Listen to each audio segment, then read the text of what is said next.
Mallapur division అదే housing board division మన anganwadi teacher ఆధ్వర్యంలో వాళ్ళ అంగన్వాడీ ఆధ్వర్యంలో బ్రహ్మాండంగా అంబేద్కర్ భవన్లో ఈ 108 మంది శ్రీమంతానికి జరుగుతున్న ఈ కార్యక్రమం చేసిన ప్రతి ఒక్కరు కూడా నమస్కారాలు తెలుసుకుంటూ అదేవిధంగా ఈ శ్రీమంత కార్యక్రమానికి చీరలు కానీ ఇంకా వేరే స్వీట్స్ కానీ ఇంకోటి వేరే కానీ బీబీ గ్లోబల్ వాళ్ళు అదేవిధంగా వారాయి వాళ్ళు వీళ్ళిద్దరి కోఆపరేషన్తో ఈరోజు పెద్ద ఇక్కడ కార్యక్రమం జరుగుతుంది.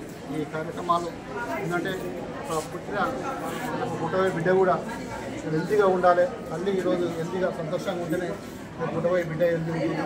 పేదవాళ్ళకి ఇలాంటి కార్యక్రమాలు చేసుకోవడం జరిగింది ఇబ్బందికరంగా ఇలాంటి కార్యక్రమాలు చేసిన ప్రతి ఒక్కరికి కూడా ధన్యవాదాలు తెలియజేస్తున్నాం.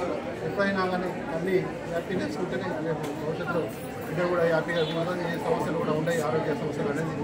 అదేవిధంగా ఇంకా తల్లిపాలు ఇవ్వాలి, తల్లిపాలు ఇస్తేనే బిడ్డలకు శ్రేయస్కరం అనేది కూడా అంగన్వాడీ టీచర్లు కానీ ఇంకా ఈ సమాజంలో ఉన్న మేధావులు కానీ ఈ ద్వారా చాలా వరకు కూడా తల్లులకు కూడా ఇప్పుడు గర్భిణీ స్త్రీలకు కూడా తెలియజేస్తున్నారు. ఇలాంటి కార్యక్రమాలు కూడా చాలా వరకు తీసుకొని రేపటి భవిష్యత్తు కోసం ఎవరైతే రేపటి భవిష్యత్తు మంచి ఉండాలని పనిచేస్తారో వారందరూ కూడా ఎప్పటికీ అప్పుడు కూడా చేస్తున్నారు. ధన్యవాదాలు. ఎప్పటికీ కూడా నా సపోర్ట్ ఉంటుందని తెలియజేస్తాను.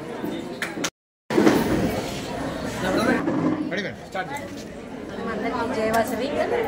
ఈరోజు మనం మల్లాపూర్లో 108 మందికి వారాహి వాళ్ళు స్పాన్సర్ చేస్తున్నటువంటి ప్రోగ్రామ్ శ్రీమంతాలు చేస్తున్నాము. అందరికీ అంటే మీరందరూ ప్రెగ్నెన్సీ ఉన్న వాళ్ళందరూ మంచి డెలివరీలు అయ్యి మంచి పిల్లలు ఉండాలి, మీరు కూడా ఆరోగ్యంగా ఉండాలని కోరుకుంటున్నాము.